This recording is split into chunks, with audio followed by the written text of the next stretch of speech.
He took the last bionic elbow. So I just got this connection with him, and he has a connection with the fans.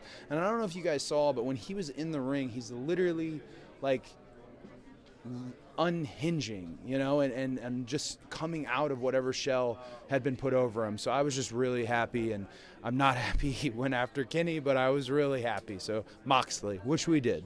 Cody, I want to ask you about obviously the match with Dustin Kenny, tonight. hey buddy. How you doing? The match with Dustin tonight, I felt this weird sense during the match because it's no secret WWE didn't give you guys the WrestleMania match that you guys wanted to have, and I would argue it was the most emotional match of the night. People were kind of in tears about it. It was very real. And the idea that match wasn't deemed worthy for a pay-per-view is insane. Is there a weird sense of satisfaction now coming out of it that it went as well as you thought it would in your head? So, back when the situation came up where we might have wrestled at WrestleMania, we've talked about this before, I didn't want to do it because I wanted to do the ladder match that Mania, and I wanted to move away from Dustin because we have a very unique relationship, and in such a strange way, it's cathartic what happens. It is real between him and I. It's a different upbringing, a different lifestyle, and the prodigal son story is dead on for who we are. But he's my brother. So I was so happy that he got to be out here because these fans are so different, and he got to be there, and I wasn't. No, but by no means does he get to retire. He's not done, and you go from saying I never want to be in the ring with my brother ever again to I got to be in there with him one more time, and just a really crazy experience out there. Honestly, I feel like I'm still in the ring, if that makes any sense, and that's why I haven't showered. And that's an old Dusty thing. Dave probably knows. When you hit a home run, or if you feel like you did, you don't want to go home. You just want to stay out there. But we have time limits and stuff. So I was real happy. What was going through your head when Dustin brought out that Dusty's favorite shirt? Oh. Did you go too far? No. I mean, it's funny because I was clearly his favorite. It's well documented. No, it's it was he's a performer always, first and foremost, and it was something he didn't tell me about, and it's okay, that's the type of risk you take, and it sounds cheesy or whatever, but wrestling is it is art. And when it's done right, man, a performer to be able to perform on a level like that and do little things like that, you can't take that away from them.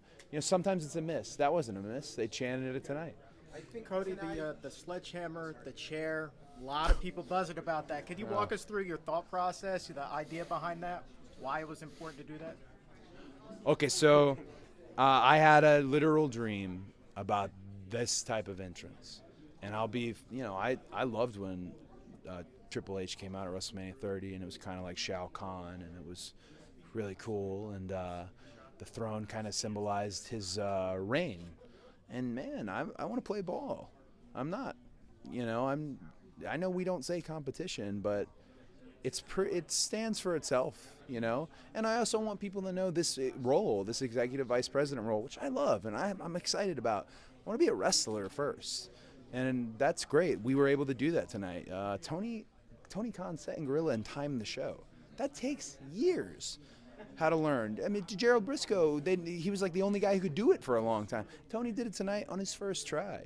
So they don't always need us there in those executive roles. We were able to go out there and be wrestlers, and that more than anything. Not so much a shot at Triple H, more a shot at I'm not ready to dive into that role and lean into it. I want to be a wrestler first and foremost. I'm not done. I know that people think Kenny's the best, and I know that people think Chris is the best, and now Jon Moxley's the best. I'm always going to be wondering, what can I do? What's the step, Was there any sort of a sense of satisfaction at certain points tonight, in the sense of, I mean, you've been getting the reaction for a while, but this was still a step up to me, even from All In a lot of ways. Right. I felt this was more historic than All In some ways. Just first show, and just, I mean, All In was a real emotional match too in a different way. But still, this was more, I don't know, the whole chanting for your dad and everything like that, and people crying at the end. It was a pretty amazing scene. So when it's done right, you make people mad, you make people happy, and if you can make people cry. I mean, I was crying too, and Dustin was crying, it had to be a step up from All In, though. It had to be. Everything has to be a step up. That's why I said to these guys, hey, will you follow us? I mean it. We put our names on this. I mean, I literally burned the bridge tonight. I can't go back, and then I'm fine with that. I want us to play, and I thought the whole show needed to be a step up from All In, and I'll be like, to be more specific, Matt and Nick got screwed at All In. They weren't able to have the match they wanted to have. Tonight they were able to show the world their idea of tag team wrestling, and it's fire. And Phoenix and Pentagon, it's absolute fire. And Kenny and Chris is just such a legend. And I got to design that entrance, and I don't know if it came off as, I thought it was pretty cool. But it had to be better than All In, and I'll tell you the truth, it has to. Next time, whether it's Fight for the Fallen or All Out, they have to be better than this, and that's a tough task. Cody, we saw a lot of. I have a real question. Oh yeah. Who recruited you to do media? Because I talked to the chief brand officer and she said you weren't on the media. I thought I was on the list. I know Mark. I know Mark's got something. No one's complaining. No one's going to argue with this guy. There we go. Cody, what's going on, man? There was a lot of symbolism in the show today, and do you feel like that you need to symbolize, or just go out there and perform at the highest level that this company can perform at?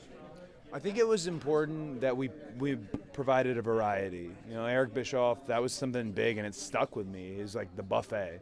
This has got to be a wrestling buffet, and that tag team match has to be tag team wrestling at its finest.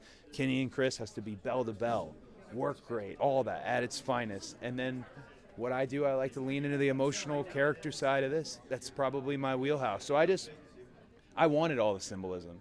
I think it was done right, and if I think I know it was done right because the people were so receptive to it, and that's just the best feeling in the world. Now, had they booted out of the building, we could have worked with that too, but they were receptive to it. So I like the symbolism. I'll stick with the symbolism, and I think you're going to see a lot of great things out of everybody who's on this roster. There's a lot of people, everyone who's on this roster, but particularly out of the guys, the 4 EVPs, we have a lot of pressure. How will they handle this role? And Brandy talked about diversity in this company, and I saw a lot of diversity in this show. Is that something that's intentional, or is it just that you're opening the doors for people of different genders, people of different colors, people of different races, ethnicities? How did you go about making that decision to have it be more diverse?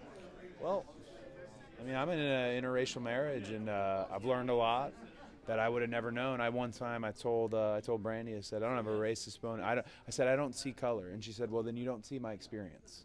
And I thought, you're right. I can't just say that. You need to be able to see that experience and at least understand it.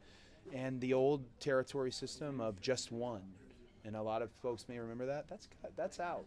That's out. The best wrestlers are gonna field the game, and that's a very diverse profile, and I'm really proud of it. But I know we're not gonna make that. We're gonna promote them as wrestlers. That's all the elements of diversity. We're not gonna make it a PR element for us, and that I'm really proud of because it's about the wrestling. After a big moment like this, you see people in Super Bowls and NBA championships say they're going to Disneyland. What are you going to do? So this is funny. Literally, and Joey Ryan knows this because I put him on the reservation. We're going to Disneyland to do Galaxy's Edge. Get out of here! So literally, I put Joey on he doesn't know, but now he does. We got to go see. I'm a massive Star Wars fan, so I have to see Galaxy's Edge. I'm going to wait a while, but I'm excited. Cody, we saw a lot of middle fingers tonight. Obviously, hey, how are you? Good to see you again. Saw a lot of middle fingers tonight. Maybe too many. Maybe? A lot of blood, obviously, too. Is this a sign of maybe what we'll see to come when you guys are on TV, too? I think, I don't. There's not the standards and practices format we really have at the moment, but I think when you look at TV, and our pay-per-views will take it a step up, if that makes any sense. Wrestling, and Tony's been really good about this. It's sports centric. And the other wrestling company, they almost run a TVG show, with how protected it is. And I get that. He's servicing the child audience. But there's a huge part of the audience that still wants sports, still wants violence. You know, in the NBA, guys curse on the court, you move the camera off them. It's treated as a live sporting event, and that will help our TV and drive how we want to do TV. But I think at the pay-per-views, you'll see a step up. And even Tony, and I'm not trying to spoil it, but we've even talked about, you know, a pay-per-view itself that's another step up. So wrestling is violent. You know, it's part of this combat sports, and we got a lot of great guys with legit backgrounds. So I don't mind using that word because everyone here tonight is happy, healthy, brother's okay. You guys announced All Out. You guys announced All Out, obviously, in Chicago. It's the anniversary of All In. Is that going to be your yearly anniversary large show moving forward? So I think probably look at Double or Nothing and All Out as tentpole events. And there may be another one. We're not going to do a pay-per-view every month. I realized it was $50, and to ask people to part with their money, got to make sure it's worth it. So we're going to be, you know, not every show is going to be 4 to 5 hours either. You know, TV, I've kind of indicated with you, it's a 2-hour TV broadcast. But All In was where it all started. I mean, we have a literal plaque on the side of the building. There's a plaque. I can never get over that. So to be able to go back to that building, these people who I called personally, and then I had to get Gary Juster to call them because they didn't believe it when I said, hey, I would like to run your building and we'll do a good. Now they're excited to have us back. And again, Dave's point, we got to keep going. We got to keep stepping up. And I want people to hold us accountable. I wanted to say that in the promo, but that's not the most exciting promo item. I want fans to keep us accountable. The moment something slips or the moment something misses, let us know. Because that's something that's missing. When you're the only game in town, you don't care. We care. So, yeah, I'm excited.